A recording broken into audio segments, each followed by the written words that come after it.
Matthew chapter 5 verses 38 through 42.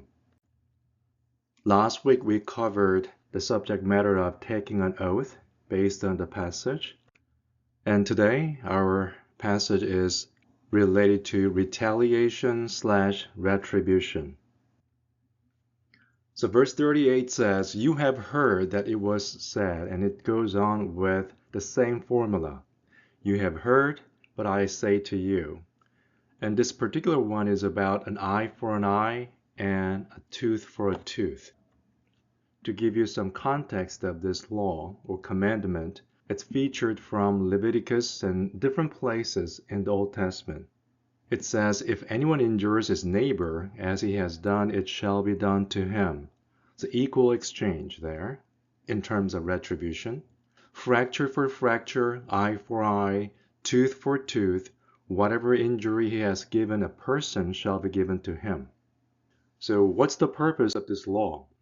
To illustrate what could happen without this type of law, let's take a look at Genesis chapter 4. Lamech is a descendant of Cain, and he said to his wives, "I have killed a man for wounding me, a young man for striking me."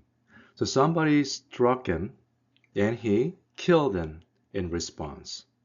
So the law that we just read is for even-handed justice. You cannot ask for more than what you lost. That's the main point of it, because without this law, people may take this into their hands and then exercise excessive personal revenge.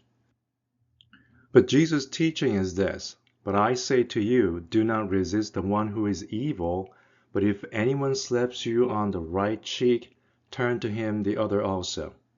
Let's take a look at what it does not mean and what it means. First of all, it does not mean the weakling who offers no resistance. So whatever happens, you don't say anything, just let other people harm you regardless of the situation. That's what we call pacifism. No matter what the cost is, let's go with peace. That means people can take advantage of me, and I'm okay with that. But that's not what that really means, though. According to John Stott, this is actually referring to a very strong person who has a self-control of himself and love for others, that he rejects absolutely every conceivable form of retaliation. It's really impulsive to act upon our emotion and retaliate the way we feel about the situation. But this verse actually tells us that you're supposed to have this strong self-control and love for others that will prevent you from exercising that impulsive retaliation. But for the first century audience who listened to this message from Jesus, it didn't make sense to them because based on lamentation, somebody slapping your cheek means this: let him give his cheek to the one who strikes, and let him be filled with insults. It's more of an insult than actual physical damage. So there was a law or tradition or custom in that culture, believing that, okay, this is an insulting act, so we are going to pay back with more insulting act. And there's some detailed discussion about if the offender is right-handed versus left-handed, which hand did he use? All those things are there. You can revenge by slapping him back with the back of your hand. Or if somebody's right-handed and used his right hand, I can slap him back with left hand, which is more insulting as well. So it's allowed to do those things to make it even in this situation. The right cheek, that's insulting and unfair treatment that we receive. Then common response or acceptable response is pay that person back with more insulting act or close to what it is. That's what it's considered as even exchange. So if you do this, no one will say anything about it because you're doing the things that you're supposed to be doing anyway. But what Jesus is telling us is that's not justice and fair, even though it's considered as fair deal in this world. What you're supposed to be doing as Christian is you have to offer the left cheek. that means personal right or personal revenge is not the right thing to do. In Proverbs, it also says, "Do not say, 'I will do to him as he has done to me. I will pay the man back for what he has done.'" It's a personal revenge, which is not the right thing to do according to what the Bible says. So based on that, those religious leaders somehow misinterpret the law and also applied in the wrong place. And Romans chapter 12 says this as well, "Beloved, never avenge yourselves, but leave it to the wrath of God, for it is written, 'Vengeance is mine, I will repay, says the Lord.'" So obviously the Pharisees and scribes, they somehow extended this principle of just retribution from the law courts to the realm of personal relationships. So it didn't really belong here in this context, the personal retaliation, but somehow they expanded it. Just like murder, do not murder. That means if you didn't really commit murder, then you're righteous. So in this situation, yes, you're righteous even slapping somebody back. That's okay. That's their interpretation, but God asks us that we have to do above and beyond of normal lifestyle. Since there was a difference between public matter or legal system versus personal revenge, this is a good example to show you. When Paul was imprisoned in a wrongful way as a Roman citizen, this is what he said. But Paul said to them, "They have beaten us publicly, uncondemned, men who are Roman citizens, and have thrown us into prison. And do they now throw us out secretly? No, let them come themselves and take us out." So based on that, they apologized to them, and they took Paul and his co-workers out and asked them to leave the city. We don't have to always argue with the system either, but there's certain things that we have to address in the legal system and in the society. But personal matter, we cannot take in our own hands and execute the retaliation and revenge. And let's take a look at the example of Christ and Jesus. He was talking to the high priest, and he asked this question, "Have you no answer to make? What is it that these men testify against you?" But Jesus remained silent and made no answer. So when a lot of people, the crowd, accusing Jesus for personal teaching and other matters, at a personal level, he did not respond to those accusations. But when the priest asked him about this, "Are you the Christ, the Son of the Blessed?" It's all about the truth. It's all about the Word of God. Is it true that you are the Messiah? And Jesus said, "I am. And you will see the Son of Man seated at the right hand of power and coming with the clouds of heaven." He was referring to the second coming of himself. And after this high priest get so angry and he said it's blasphemy. We don't need any other witnesses. This is very interesting. At a personal level, Jesus did not defend himself. But for the matter of truth, he clearly stated what is truth. With that, based on Matthew chapter 11, he says this, "Come to me, all who labor and are heavy laden, and I will give you rest. Take my yoke upon you and learn from me, for I am gentle and lowly in heart, and you will find rest for your souls. For my yoke is easy and my burden is light." It's very interesting because if you are talking about regular people in this world, if you're truly gentle and humble, no one says that, "Yes, I am very humble.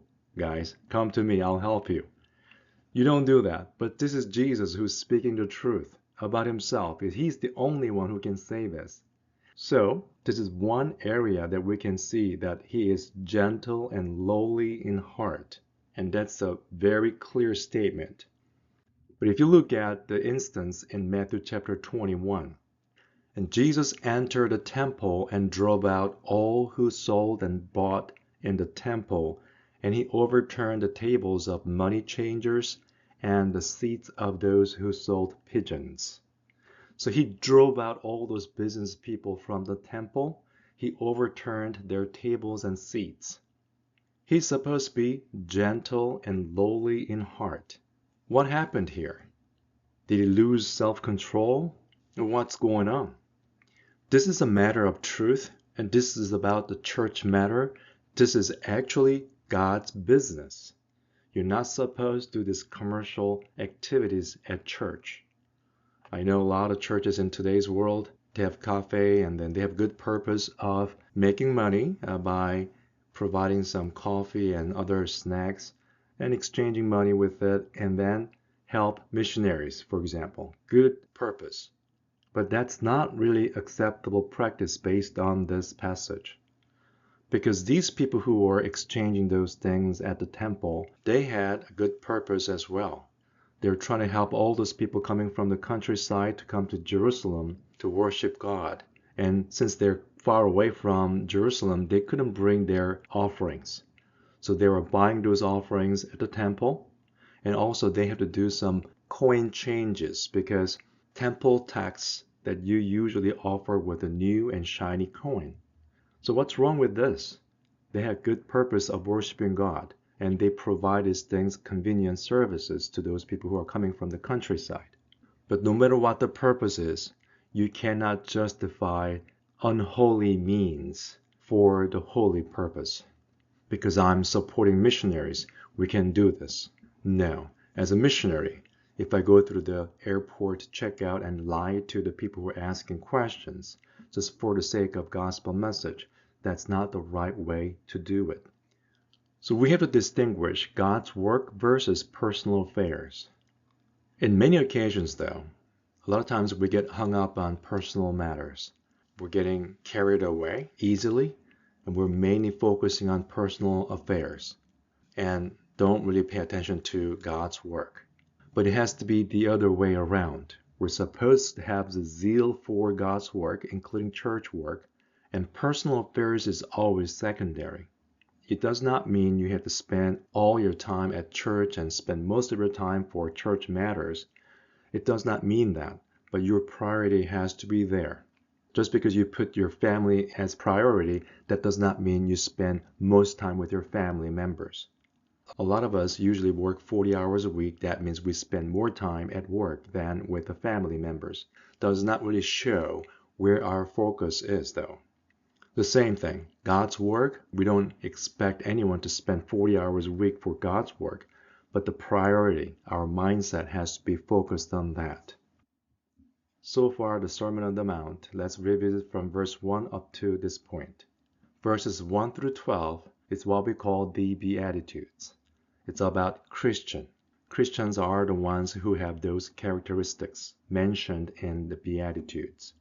And those are the ones who can live as the salt and the light in this world, verses 13 through 16. And from verse 17 and up to this point, it's all about the law, God's commandments. Jesus clearly spoke to us that he is here to fulfill the law, not to abolish the law. And he has been giving us very particular and specific examples, including murder, adultery, divorce, etc., etc. And today it's about retaliation.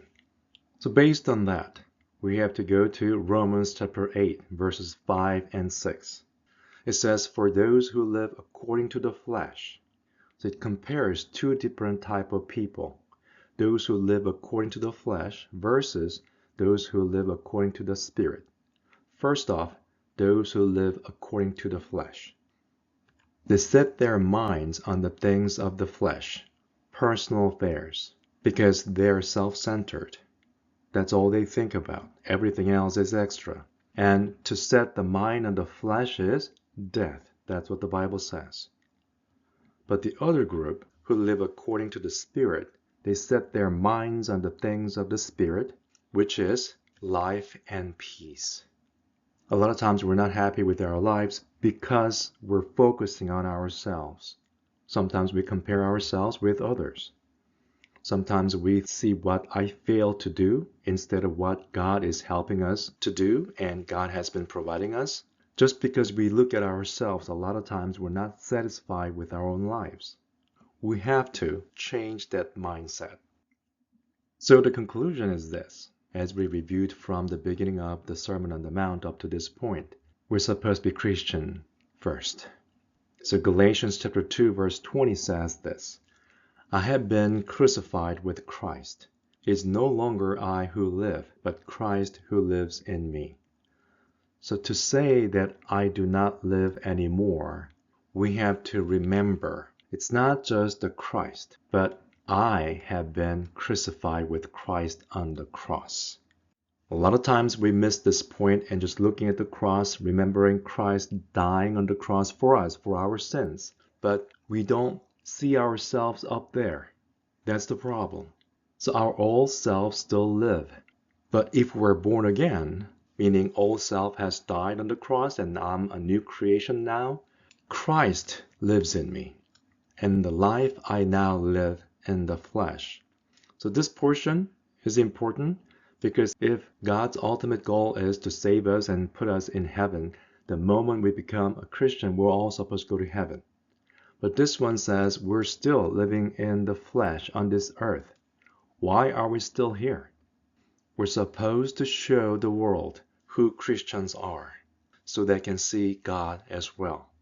So he says this, I live by faith in the Son of God who loved me and gave himself for me.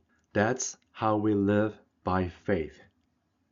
We talked about retaliation. We talked about personal revenge.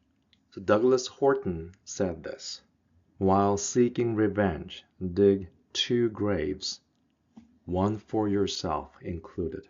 When we think about revenge and retaliation in normal sense, we're just thinking about the other side.